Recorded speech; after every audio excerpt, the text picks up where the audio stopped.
Mon Dieu est si bon, il prend bien soin de moi. Merci pour ce soir. Merci parce que ta présence est ici. Nous voulons que pendant que nous lisons les pages des Écritures, tu nous parles. Et que cette révélation de ce soir produise une révolution dans la vie de chacun et de chacune au nom de Jésus. Amen. Nous prions que toi, l'Éternel, tu nous impactes ce soir. Qu'il n'y ait personne qui ait mis pied ici en vain. Que la présence de chacun et de chacune soit bénéfique. Amen. Merci Seigneur. Au nom de Jésus. Amen. Amen. La semaine passée, il était question de la manière dont tu penses. Je vous ai dit que vous vivrez ou bien vous mourrez selon que vous pensez. Et je te disais que toute cette congrégation peut être repartie en deux grands groupes. Des gens qui pensent mal et des gens qui pensent bien. Des gens qui ont une mauvaise vision d'eux-mêmes et une mauvaise appréhension des choses qui se passent, des choses qui les entourent. Et des gens qui n'arrivent pas à magnifier Dieu, à glorifier Dieu dans leurs pensées. J'ai lu des cas dans la Bible pour vous faire voir comment ils ont péri tous parce qu'ils n'ont pas pu à glorifier Dieu dans leurs pensées. Ce qui compte, ce n'est pas ce que tu es ou bien ce que tu traverses, mais c'est la manière dont tu penses. C'est ta mentalité, c'est ta conception des choses, c'est ta philosophie, c'est la manière dont tu raisonnes. C'est ça qui compte. Ce soir, je vais aller un peu dans la même optique et je vais titrer l'enseignement du jour susciter des penseurs pour changer nos conditions. Susciter des penseurs pour changer nos conditions.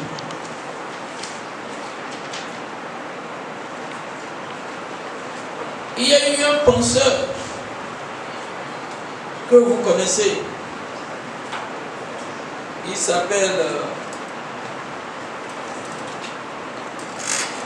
Einstein, Nobel en physique.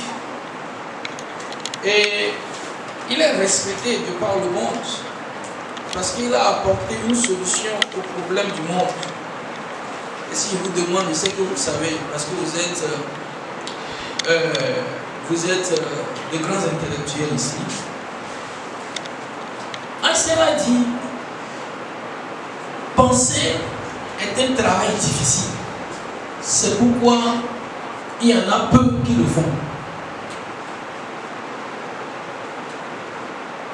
J'ai côtoyé des hommes et des femmes, frôlé des personnes, excusez-moi, je me suis rendu compte que c'est des gens qui ne pensent pas.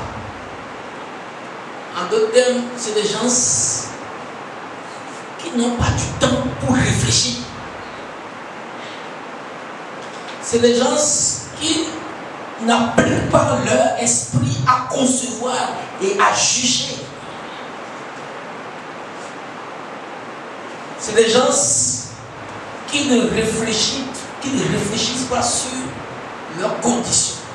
C'est pourquoi je dis aujourd'hui, je voudrais que par ce message, Dieu suscite au milieu de nous des grands penseurs, des gens qui réfléchissent, des gens qui pensent à ce qu'ils endurent, à ce qu'ils traversent et qui sortent avec des solutions à nos problèmes.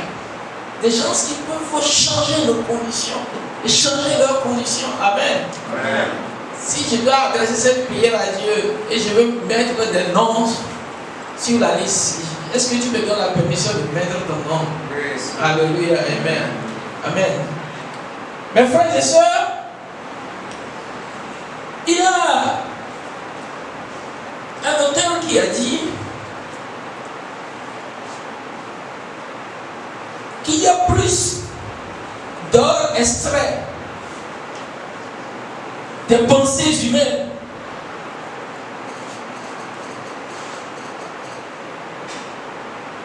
quelqu'un qui réfléchit, quelqu'un qui pense, quelqu'un qui analyse. Selon Napoléon, plus d'or a été extrait des pensées de l'homme qu'il n'y en a jamais été retiré de la terre. Il y a toute une richesse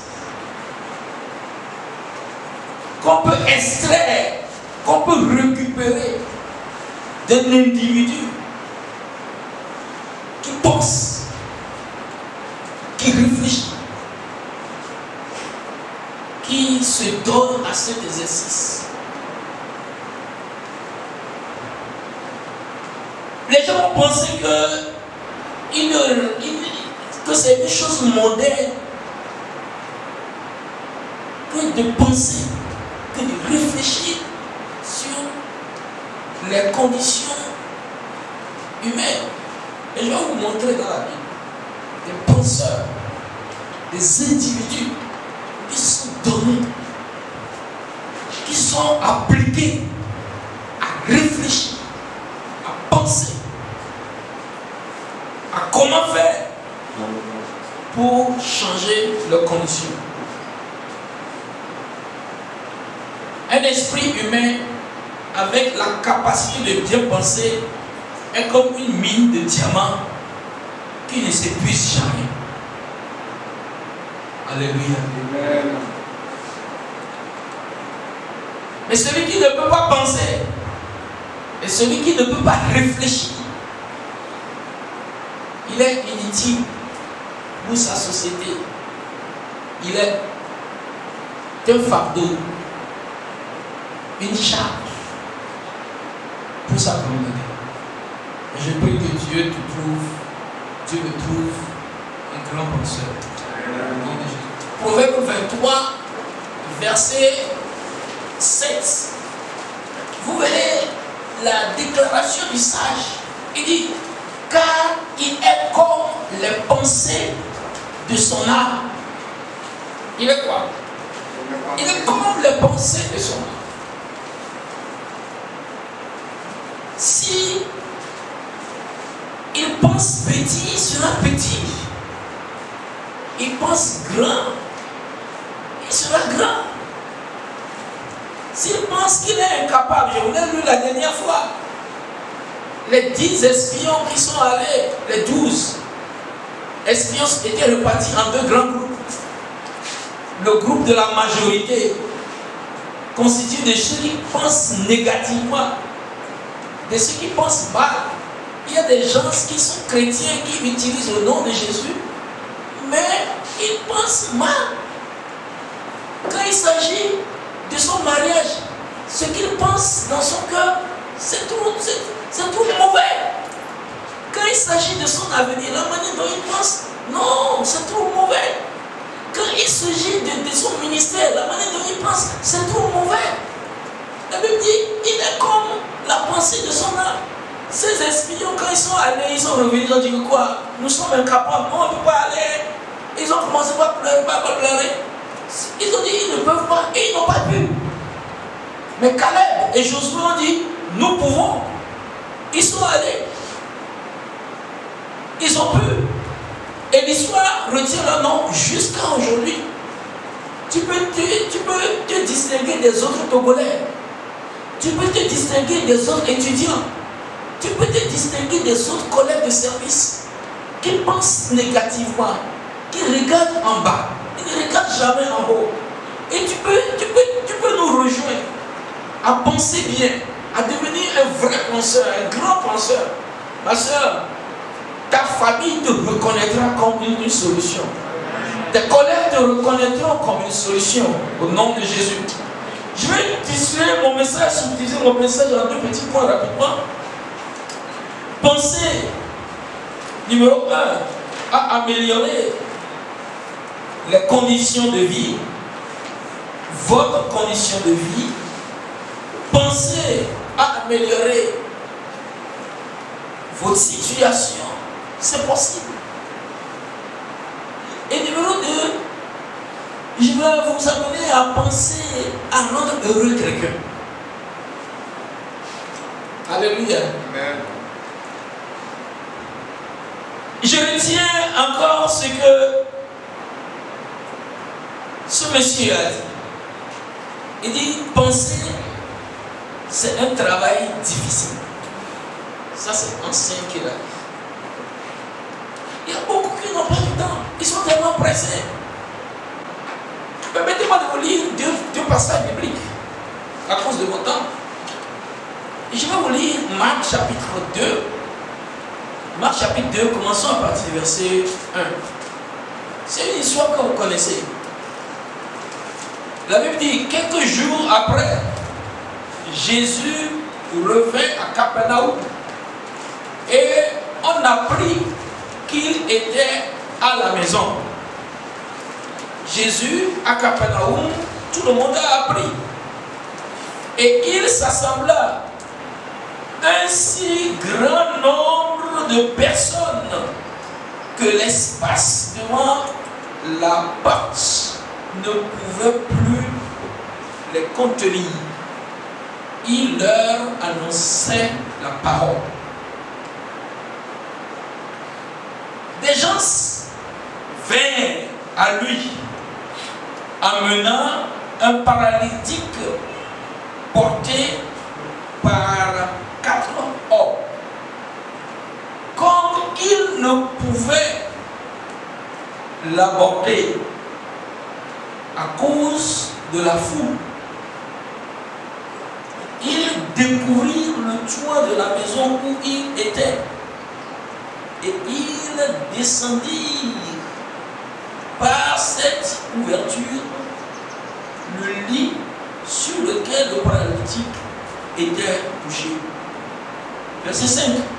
Jésus, voyant leur foi, dit au paralytique, mon enfant, tes péchés sont pardonnés.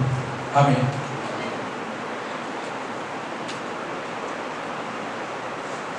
Ils avaient un problème. Quel est le problème? Un de leurs enfants est paralysé, peut-être paralytique depuis son enfance, un handicapé. Et ils ont appris que ça c'est une opportunité. Jésus peut guérir ce paralytique. Et ils sont décidés à avoir la guérison. Tout comme toi aussi, tu as appris que Jésus peut briser le pouvoir du péché. Tout comme toi aussi, tu as appris que Jésus peut guérir n'importe quelle maladie. Comme toi aussi, tu as appris que Jésus peut donner la réussite.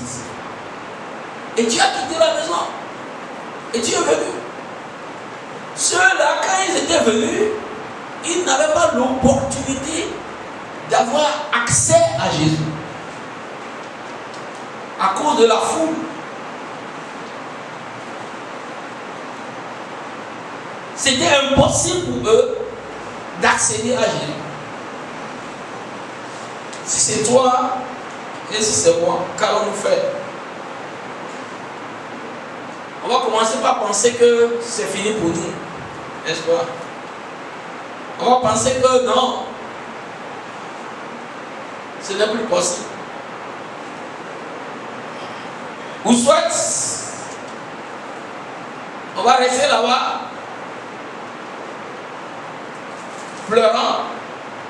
Soit encore, on décide que bon, on va repartir pour trouver une meilleure occasion. Est-ce que nous ferions ce que ceux-ci ont fait? Devant les difficultés de la vie, devant les problèmes, nous avons besoin des gens qui ont la capacité de penser, de réfléchir, d'analyser les situations et de proposer des idées géniales. Ce sont ces gens que j'appelle des penseurs. Nous avons besoin de ça. Ils sont venus quand les choses n'étaient pas faciles pour eux. Quand les choses ne sont pas faciles, ne sont pas favorables à toi et à moi, qu'est-ce que tu fais? Quand tu es confronté aux défis de la vie et aux oppositions, quand ce n'est pas facile pour toi de mener ta vie chrétienne, qu'est-ce que tu fais? Quand ce n'est pas facile pour toi de réaliser ton projet, qu'est-ce que tu fais? Quand ce n'est pas facile pour toi d'obtenir ton diplôme, qu'est-ce que tu fais? Il y a beaucoup qui démissionnent. Il y a beaucoup qui abdiquent. Il y a beaucoup qui se retirent. Il y a beaucoup qui disent que non, je n'en peux plus. Mais ces 4 hommes constituent un défi pour toi et pour moi. Devant les difficultés, qu'est-ce qu'ils ont fait? Ils ont pensé.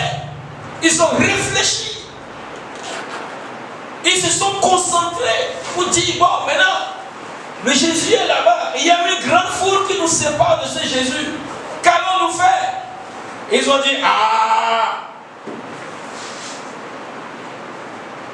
une idée m'est venue. Je prie que devant les difficultés de la vie, le Saint-Esprit te donne des idées. Amen. Ils ont une idée. S'ils n'avaient pas pensé, penses-tu qu'ils auront d'idées? J'ai vu des hommes et des femmes qui n'ont pas du temps pour réfléchir. Quand tu vois dans leur façon de faire, tu sens que celui-là, c'est un gars très distrait. Il ne peut pas réfléchir. Ce n'est pas un gars concentré. Il ne réfléchit pas sur ces conditions, sur cette situation, sur les défis qui le confrontent. Et quand il ne réfléchit pas, il n'aura rien. Ils ont réfléchi, ils ont dit que, ok, bien, on va faire ce que personne n'a jamais fait. Allons découvrir le toit.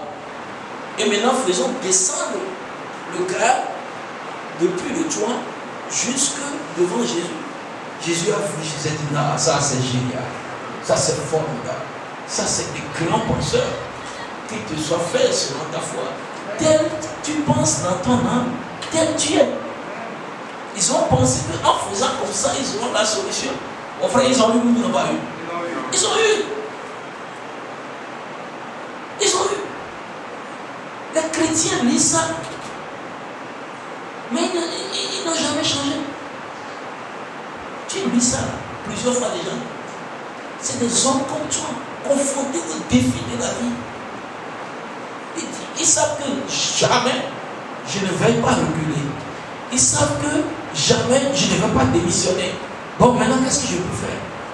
Je ne peux qu'avancer. Et quels sont les moyens? Ils ont utilisé les moyens et les ressources qu'ils avaient pour frayer un chemin. Dieu va frayer un chemin pour toi si tu es décidé à arriver. Alléluia. Amen. Nous avons besoin des gens qui vont contourner les difficultés. Pas des gens qui vont se plaindre.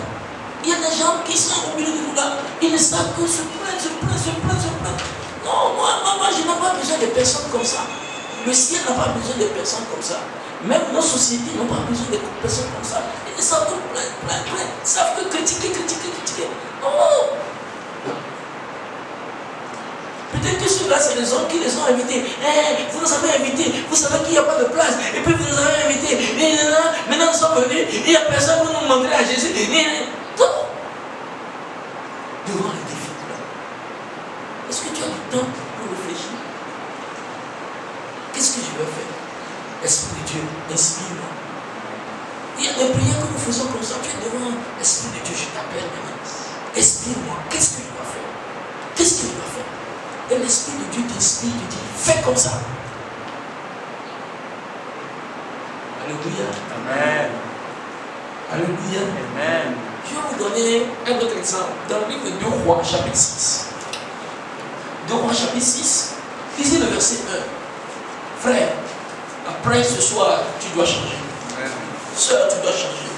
Ces 4 hommes, ils te défient. Ils me défient. Refuser de penser, c'est refuser que sa condition change. Mais si tu veux réfléchir, si tu veux appliquer ton esprit à cet exercice, ta condition va changer.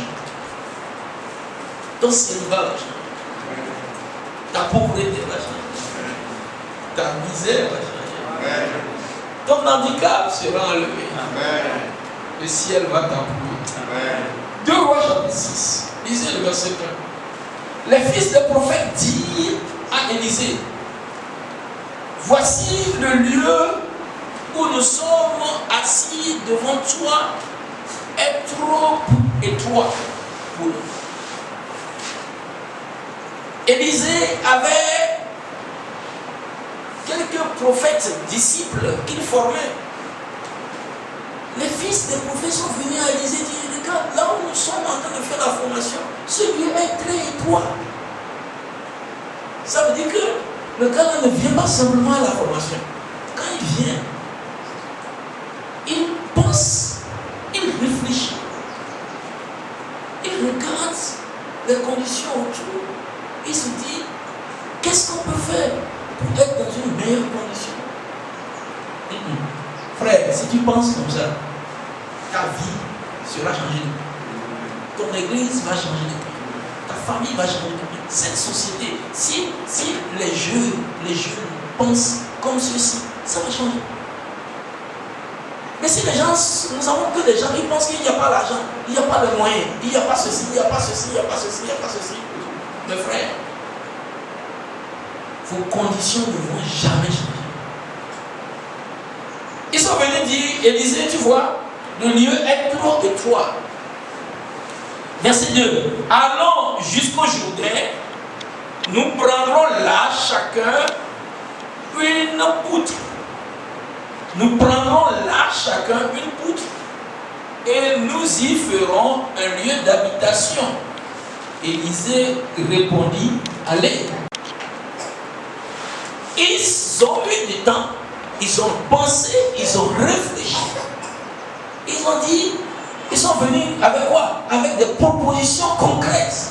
Ce lieu est mauvais, ce lieu ne nous contient plus, ce lieu est inconfortable, ce n'est pas bon cette condition dans laquelle nous sommes, il faut que ça change. Et voici l'idée que nous avons, bénis cette idée pour nous. Et Élisée a béni l'idée, Élisée dit, allez-y. Frères, sœurs, vous qui priez, tu viens prier pourquoi? Seigneur, change ma condition, change rien. C'est tout ce que tu sais réciter. Les fils des prophètes, il faut bien les analyser. Ils ont eu du temps à penser, dit Seigneur, le lieu est étroit, mais nous avons une idée. Nous irons, ce n'est pas des paresseux, nous allons prendre des poutres et nous viendrons. Et nous allons construire un plus grand lieu. Ça, c'est des hommes comme ça que nous voulons à Christian Fellowship. C'est des hommes comme ça que nous voulons dans notre communauté, dans notre société. Des gens qui pensent, des gens qui réfléchissent. Que je vais faire comme ça. Et si je fais comme ça, nous aurons un meilleur résultat. Frère, c'est pourquoi ta condition n'a pas changé jusqu'à présent. Tu n'as jamais du temps pour réfléchir. Les sœurs n'ont jamais du temps. Tout ce qui sait, c'est que je suis misérable. Et puis après, le lieu est étroit, oui, c'est vrai. Et puis après, est-ce que tu n'as pas d'idée de comment ça peut changer? Non, je n'ai aucune idée. Tu n'as aucune idée, donc tu vas mourir misérable. Comment tu peux être comme ça? Donc tout ce que je sais, c'est que moi, je n'arrive pas à faire quoi? Quelle matière tu connais déjà? Je n'arrive pas à faire un chimie ça. Je n'arrive pas à faire anglais ça. Je n'arrive pas à faire ceci. Et puis c'est tout ce que tu sais. Non, je n'arrive pas à faire comme ça. Mais nous irons prendre une poutre et notre condition va changer. Il y en a qui ne pensent pas, qui ne réfléchissent pas, qui ne font rien. Ils croisent les bras. Le monde n'a pas besoin des gens comme ça, des hommes passifs, des hommes actifs. Qu'est-ce que je dois faire? Il ne sert à rien de dire que c'est les démons. Il ne sert à rien de dire que c'est les sorciers de la famille. Si les sorciers ont fait, qu'est-ce que toi tu penses faire pour contre-attaquer ces sorciers? Il ne sert à rien de dire que dans notre famille, on n'arrive jamais à émerger. Dans notre société, dans notre pays, il ne sert à rien. Quelle idée? Toi tu es venu avec quelle idée? Il ne sert à rien de dire que non, avec le coronavirus, il n'y a rien qui marche. Qui t'a dit rien ne marche? Les gens se sont fait des millionnaires à coronavirus. Les gens se sont fait millionnaires en cette période de coronavirus. Pense, frère. Réfléchis, ma soeur. L'Esprit de Dieu te bénira. Amen. Quand ils sont venus, Élisée les a bénis. Élisée dit, allez-y. Ils sont allés. Et leur condition a changé au nom de Jésus-Christ. Ce que je dis ce soir, c'est que quoi? Mon soeur, mon frère, tu as besoin de réfléchir. Tu as besoin de cesser de te plaindre. Tu dois cesser de te plaindre. Tu dois penser, tu dois réfléchir. Et penser à comment améliorer ta condition. Comment améliorer la condition de vie dans laquelle tu es. Tes conditions socio-économiques. Qu'est-ce que je peux faire pour améliorer ma condition spirituelle? Qu'est-ce que je peux faire pour améliorer ma condition financière? Il faut avoir du temps pour réfléchir, ma soeur. Il faut avoir du temps pour réfléchir. Penser, c'est difficile. Il y en a peu qui le font. Mais si tu te donnes à cet exercice, je dis que tu auras des diamants inépuisables, des ressources inépuisables qu'on va extraire de toi au nom de Jésus-Christ. Le deuxième point, c'est penser à rendre heureux ton proche. Rendre heureux quelqu'un. Il y a quelque chose que je voudrais dire, c'est que nous sommes dans une société maintenant où tout le monde ne fait que penser à soi-même. On ne pense qu'à soi-même. On ne réfléchit que comment améliorer sa situation, sa condition, et puis ça s'arrête là. Et le monde devient de plus en plus égoïste. On ne pense pas à Dieu, on ne pense pas à son prochain, on ne pense pas à l'œuvre de Dieu. Mais ce soir, je veux te défier. Il y a des personnages bibliques qui vont te défier ce soir. Je vais lire seulement l'exemple d'une dame pour toi. Et nous allons prier. Lisez dans le livre de 2 Rois chapitre 4. 2 Rois chapitre 4. 2 Rois chapitre 4. Lisez versets 8 à 10. Un jour, Élisée passait par Sunem. Il y avait là une femme de distinction. Élisée passait par Sunem et il y avait une femme de distinction qui le pressa d'accepter à manger. Elle le pressa d'accepter à manger. Ça veut dire que la dame là s'est souciée d'Élisée, c'est ça, non? Ça veut dire qu'elle a pensé à la condition de vie d'Élisée, n'est-ce pas? Et ça veut dire qu'elle a pensé au ministère d'Élisée, n'est-ce pas? Ça veut dire qu'elle a réfléchi sur l'état d'Élisée, n'est-ce pas? C'est ce que je voudrais que tu fasses à partir de ce soir. Elle le pressa de manger. Et toutes les fois qu'il passait, il se rendait chez elle pour manger. Verset 9. Elle dit à son mari, voici, je sais que cet homme qui passe toujours chez nous est un saint homme de Dieu. Je vois que cet homme est un saint homme de Dieu. Pas juste un homme de Dieu, mais un saint homme. Parce que tous les jours qu'il vient dans la maison, il ne s'est pas mal comporté. Il n'a pas montré une attitude de cupide. Il n'a pas montré une attitude immorale. Il s'est bien comporté jusqu'alors. Je vois que c'est un saint homme de Dieu. Verset 10. Il dit, faisons une petite chambre haute avec des murs et mettons-y pour lui un lit, une table, un siège et un chandelier afin qu'il s'y retire quand il viendra chez nous. Verset 11. Élisée était revenu à Sunem, se retira dans la chambre haute et y toucha. Cette dame,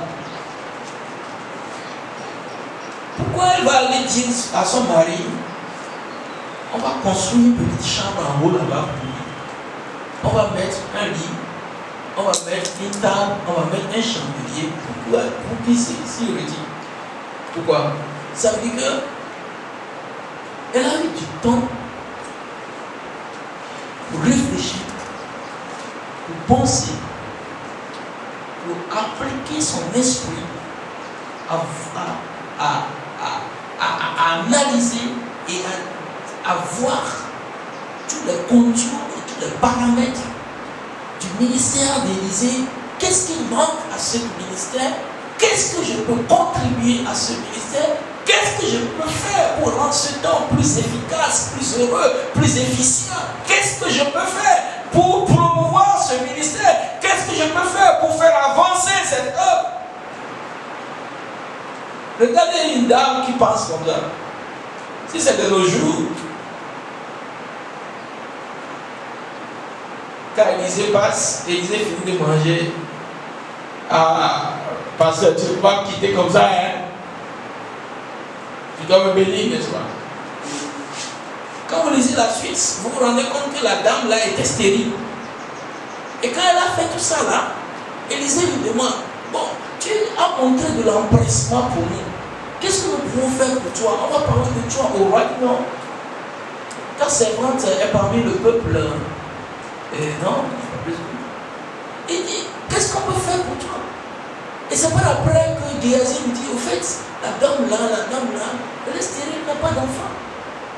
Et son mari est déjà vieux. Elle n'a jamais mentionné sa stérilité. Ça veut dire qu'elle pensait à Élisée de façon désintéressée. Elle faisait ça pour comment rendre heureux Élisée. Comment promouvoir le ministère d'Élisée. Comment moi aussi je peux contribuer au succès de cet homme, au succès de ce qui se fait. Si je peux trouver quelqu'un comme ça à Christian Fellowship, qui pense à ce qui se fait, qui a du temps, il faut du temps pour comme ça. Elle a eu du temps pour réfléchir, pour s'asseoir. Qu'est-ce qu'on peut faire? Qu'est-ce qu'on peut faire pour cet homme? Qu'est-ce qu'on peut faire pour le rendre heureux? Et elle allait voir son mari. Faisons comme ça, il sera plus efficace. Faisons comme ça, il sera plus heureux. Faisons comme ça.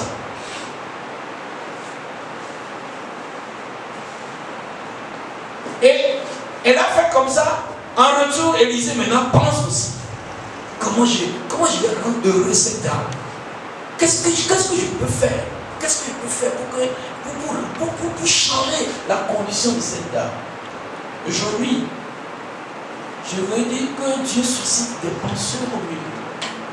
Des gens qui ont le cœur que les conditions changent.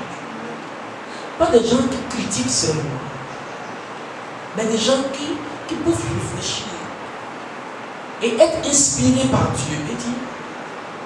Et dit, Élisée, tu vois, le lieu est tout petit. On va faire comme ça va changer. Élisée va dire, faites ça. Des gens qui peuvent découvrir le toit et dire, si nous passons par là, on va descendre le malade et Jésus va le voir, il sera guéri. Des gens que le ciel va accueillir. Dieu fait des gens comme cette dame qui pensent à ce ministère. Ce groupe Christian Fellowship, malgré tout ce que nous annonçons chaque jour, vous pensez bien que quelqu'un qui pense à cette œuvre. Si vraiment il y a vraiment des hommes et des femmes qui pensent à cette œuvre sera plus loin que là où elle est aujourd'hui. Tous ceux qui viennent seulement pour être bénis. Ils viennent pour que Dieu le délivre. Dieu fait des choses. Ils ne pensent pas. Qu'est-ce que nous pouvons faire pour que cette œuvre avance? Si tu veux devenir un penseur qui va changer les choses, l'Esprit de Dieu va t'inspirer. Ce que cette dame a fait, beaucoup de personnes auraient pu le faire, n'est-ce pas? Vous pensez que c'est elle seule qui voyait Élisée? Mais c'est parce que les hommes n'avaient pas eu le temps pour penser, pour réfléchir au ministère d'Élisée. Mes frères, nous devons changer. Cette dame constitue aussi un défi pour toi et pour moi. Que Dieu nous donne ce cœur-là, de cette dame, le cœur qui pense à comment rendre l'autre heureux, le cœur qui pense à comment changer la condition de vie de cet homme de Dieu et comment changer son ministère. Mes frères, ce que ces hommes ont fait ce soir doit nous amener à décider de devenir un vrai penseur. Penser sur ta propre condition, la condition des autres autour de toi. Penser à l'œuvre de Dieu. Et réfléchir. Et je sais que celui qui réfléchit, Dieu l'inspire toujours. Et Dieu te dira, si tu fais comme ça, tu auras ceci. Et tu vas te lever le matin en train de sourire. Et les gens disent, qu'est-ce qui t'arrive? C'est moi-même. Tu sais qu'il vient d'avoir une idée de Dieu. Mais si tu es de ceux-là qui vont simplement prier, oh Seigneur, tu n'auras rien.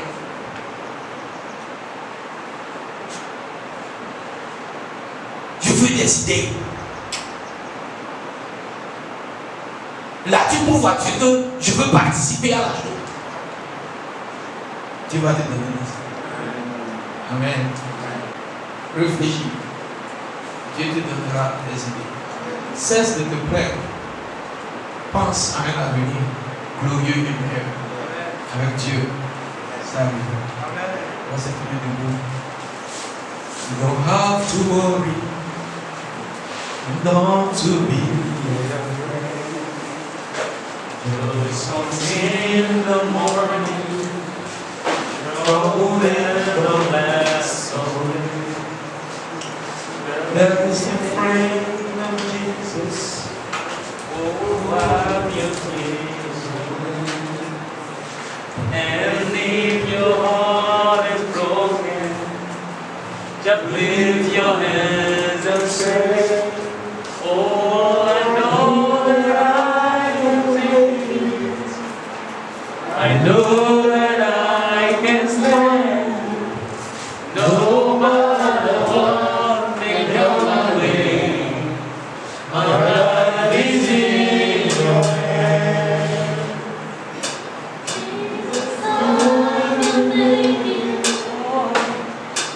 Jesus, come on his name. No matter what may come my way.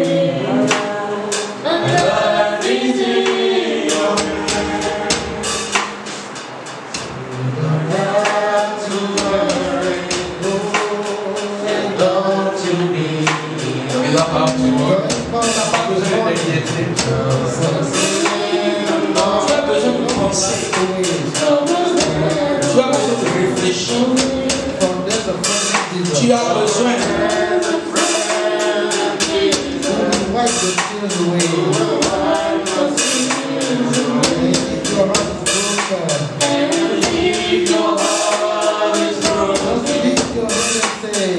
just lift your hand and say, oh, I know that I can make it. Je peux réussir. I know that I can stand. No matter what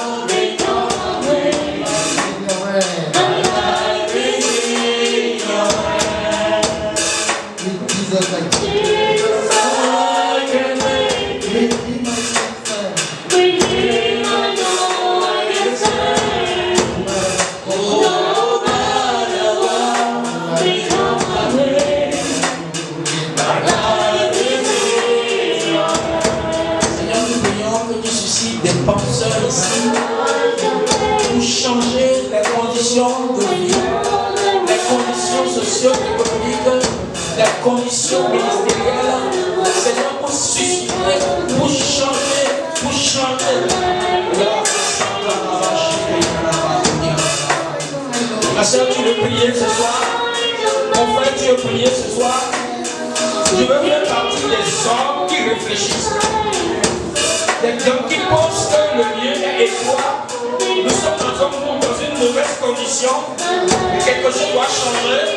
Et ils vont s'appliquer à réfléchir, à penser, à dire qu'est-ce que je peux faire? Qu'est-ce que je peux faire? Et le Seigneur va les inspirer. Seigneur, nous prions que nous ne soyons pas passifs dans notre temps par rapport à ce que j'endure, à ce que je traverse. Je ne serai pas passif. Je ne croiserai pas les mains. Je ne croiserai pas les bras. Seigneur, j'irai et je dois pouvoir contribuer quelque chose à ce que ma condition de vie change, à ce que mon ministère change. Je dois pouvoir contribuer quelque chose à ce que les choses changent dans ma vie personnelle. Seigneur, je décide de réfléchir. Je ne veux pas juste dire que le lieu est petit, mais je dois pouvoir apporter une contribution. Je ne veux pas juste dire que cette matière je n'arrive pas à faire, mais je vais pouvoir apporter une contribution. Je ne veux pas dire que je n'arrive pas à surmonter ce défi, mais je vais dire alors, et nous allons chacun prendre des poutres et venir construire. Oh Dieu, nous prions, Seigneur Dieu, tu nous changes maintenant. Qu'il n'y ait pas des hommes et des femmes qui ne réfléchissent pas parmi nous. Des gens qui pensent. Qu'est-ce que je peux faire pour avoir une meilleure situation, un meilleur ministère, une meilleure condition de vie? Qu'est-ce que je peux faire? Je n'ai pas besoin de me plaindre, mais j'ai besoin de réfléchir. J'ai besoin de croire en moi, que Dieu, il y a en moi un diamant, il y a en moi toute une ressource inépuisable. Au nom puissant de Jésus, au nom puissant de Jésus, au nom puissant de Jésus, je refuse d'abdiquer, je refuse de baisser les bras. Quelqu'un de prier, Seigneur, donne-moi cette capacité, Seigneur. Nous prions, Seigneur,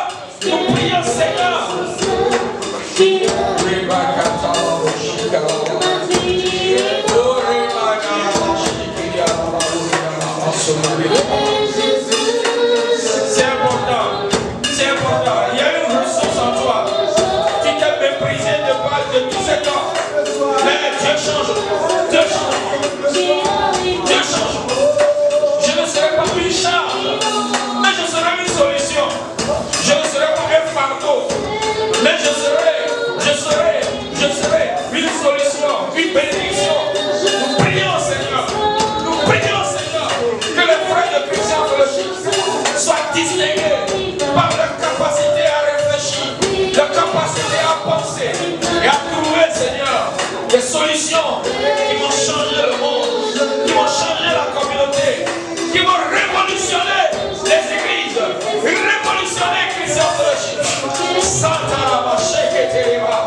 Nous prions, Seigneur.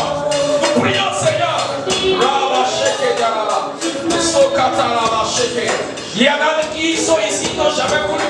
Ils peuvent apporter quelque chose à l'humanité. Ils n'ont jamais voulu. Mais aujourd'hui, cesse de penser comme ça. Nom puissant de Jésus.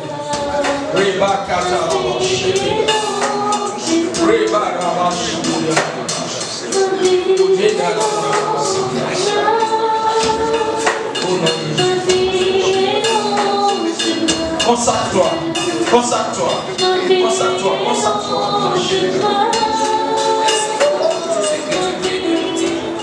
Seigneur, nous prions que tu suscites des penseurs parmi nous, des gens qui vont révolutionner leur monde, des gens qui vont changer non seulement leurs conditions défavorables dans lesquelles ils se trouvent, mais les mauvaises conditions autour d'eux au nom de Jésus. Amen. Seigneur, nous prions que comme ces 4 personnes qui transportaient ce malade de l'Éternel, nous ayons des idées, de bonnes idées, Éternel, pour changer les choses. Seigneur, lorsque nous réfléchissons, donne-nous de bonnes idées pour trouver des solutions aux problèmes autour de nous au nom de Jésus. Amen. Nous avons besoin, Seigneur, des solutions pour pouvoir résoudre les problèmes que nous rencontrons dans cette mission que tu nous as confiée. Les moments sont difficiles, Éternel. Lorsque nous réfléchissons, Seigneur, donne-nous des bonnes pensées éternelles, de bonnes idées éternelles, afin de pouvoir mieux faire ton travail. De faire ton travail pour avoir du succès, de porter de fruits pour toi. À Christian Fellowship, dans nos églises, partout nous serons au nom de Jésus. Amen. Seigneur, merci de ce que tu le fais. Nous prions pour ton serviteur par qui tu as passé pour nous nourrir ce soir. Nous demandons que tu puisses nous louer davantage au nom de Jésus. Seigneur, merci de ce que dans les jours à venir, nous voyons des fruits de ce message dans la vie de ce groupe, dans la vie des frères et des sœurs. Au nom puissant de Jésus. Amen. Amen.